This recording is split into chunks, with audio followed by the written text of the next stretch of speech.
سکس بازیگر تراپی و میدونی. مشاورم که بعد میگن که مشکل داریم و حالا اختلال روانی داریم و ولش کن نمیریم، مشاور معلوم چی بگه، چیکار کنیم؟ بریم فیلم پورن نگاه کنیم.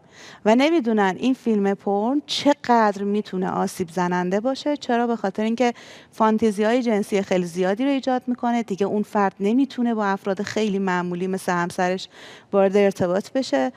و من خیلی از زوجین رو میبینم که شاید 4 سال 5 سال ازدواج کردن و نمیتونن وارد رابطه جنسی بشن به هیچ وجه، و پر از ترسن، پر از وحشتن. حتی یه جایی به طلاق و جدایی هم کشیده شده.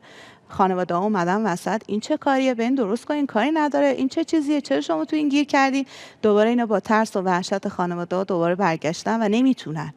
و یه جاهایی پر از ترسن، پر از عذاب وجدانن، سالیان سال سرکوب کرده و این تو ذهنش اومده که تو اگر میل جنسی داشته باشی آدم بدی هستی.